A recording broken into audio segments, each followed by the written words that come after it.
Hi, my name is Sarah Kirkup. This semester I read Educating Esme, The Diary of a First Year Teacher by Esme Raj Kodal. And this book was a really great book for anyone that is interested in being a teacher and doesn't have a lot of experience, because I feel like Esme over here, she started her first year as a fifth grade teacher, and she didn't have a lot of experience with teaching children in the very beginning. She learned through observations and through student teaching, but it wasn't something that she's done before. She's also teaching at a lower income school in Chicago, and this school is newly opened, and there's not a lot of materials for all the students since it's so new. And this book is a diary of her whole entire process of the first year of the school, from getting hired all the way to when the students are at their last day of school. And in the diary, she goes into a lot of detail about the experiences that she had as a teacher. So, some common themes in the book that I noticed was Esme focused on student engagement.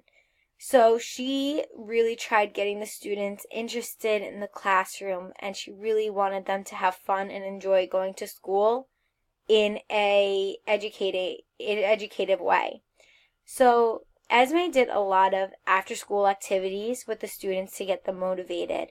So one after-school activity that she did was she had a literacy after-school program, which helps students with their reading comprehension, and it helped them with their grammar and how to speak.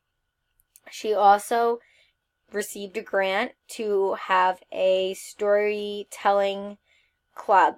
So with that grant, she bought books for the students, and they read the books that they wanted, and she actually had a after-school presentation where all of these students were going up on the stage and reenacting what they read in the book.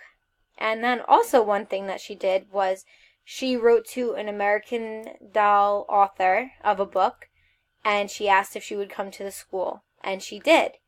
And during that, the students were able to get a book signed. They were able to listen to the author. And then at the very end, there was a lottery, and a little boy was able to win the doll. All of these things are important that I learned, because this made the students excited about going to school, and they were learning without knowing it. One other common theme in the book is a power struggle. So Esme had some discussions with her principal about something even as easy as how Esme wanted to be called by the students. She wanted the students to call her Madam Esme, and as opposed to Miss Kodal, which is something that was the principal, Mr. Turner, was really bothered by. He felt that it showed that she lacked authority in the classroom, and that was something that they went back and forth during the whole year. He also didn't appreciate her teaching styles. So Esme had more of a authoritative but collaborative classroom where the kids were able to learn and grow in their own way, but she was also very strict with them, and he didn't feel that she had good management skills.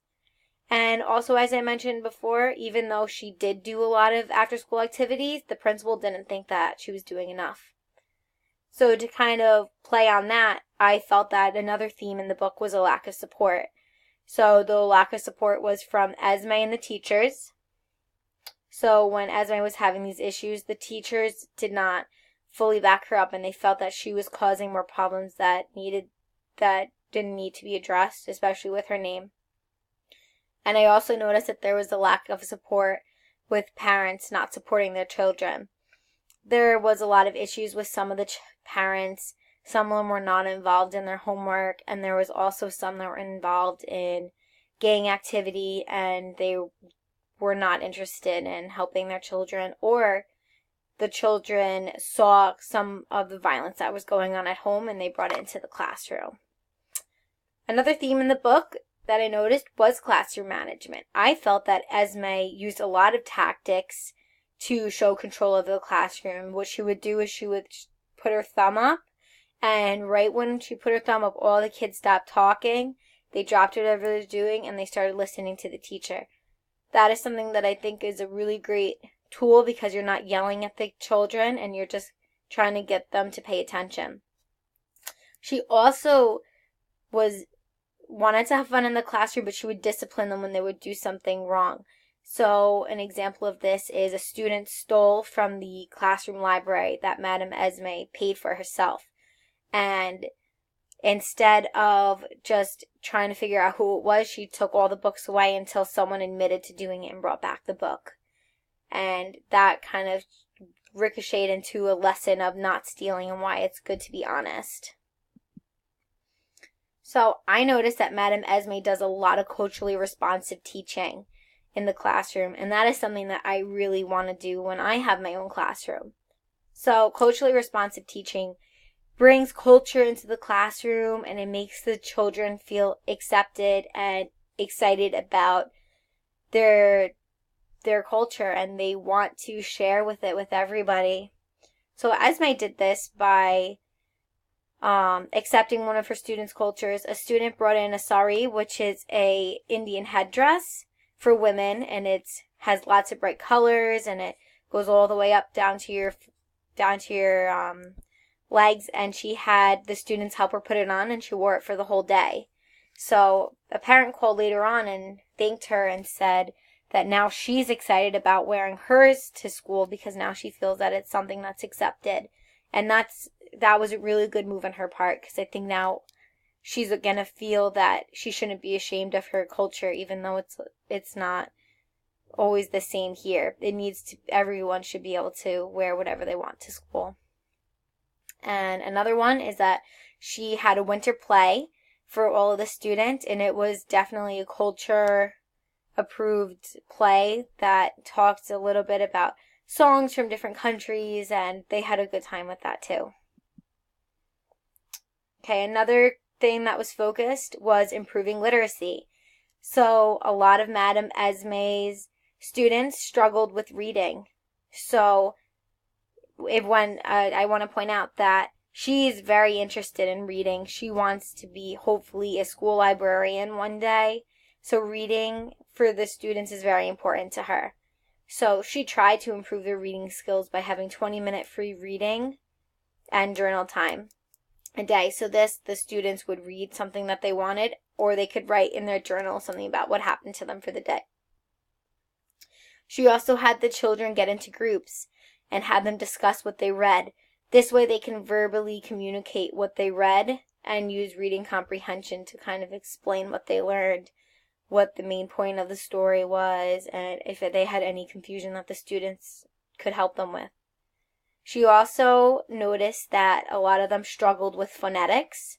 So Esme realized that the 5th grade students wouldn't be interested in learning about the alphabet again. So she had them get teamed up with kindergartners and gave each one of them a letter. And through that, the 5th graders were under the assumption that they were studying the letters to help the kindergartners. And through that, all of them were very receptive, and they learned a lot from that, which I think is a really great way to improve the literacy. So what was the end result? What was the end result? So in the end, even though a lot of her students were struggling, her teaching benefited the students, obviously, because they ended up getting the highest test scores in the school. So that was an end result. And another one was Esme was asked back for a second year of teaching, even though she was having some issues with the principal. Also, after the second year, Esme decided not to continue on at the school, and what she did was she ended up getting the librarian job at a more affluent school. And at the very end, she was kind of reflecting on her years there, and she went to an 8th grade graduation of all the students that she had. Not all of them were there, and she was kind of reflecting back on wondering where they were and kind of missing the students a little bit. So what's my takeaway? I learned that teachers need to have a lot of classroom management skills. That is something that is really important to make sure that you have control of the classroom and That way students are not getting bullied, students are learning, and that they're also getting as much as they can from the classroom and from the teacher. I also learned that teachers need to be forgiving and kind as much as they need to be an authority figure, because children need to learn that sometimes mistakes are okay. I also learned that teachers need to be creative because students need to be in a positive learning environment. And I also learned that teachers need to stand up for themselves when it is important to them. I think a lot of times young teachers are kind of scared to stand up for themselves, but I think that sometimes it's okay. I really enjoyed reading this book, and I think that it would be a really great benefit if everyone that was a first-year teacher, especially for elementary school, read it. So that's all I have, and thanks, guys.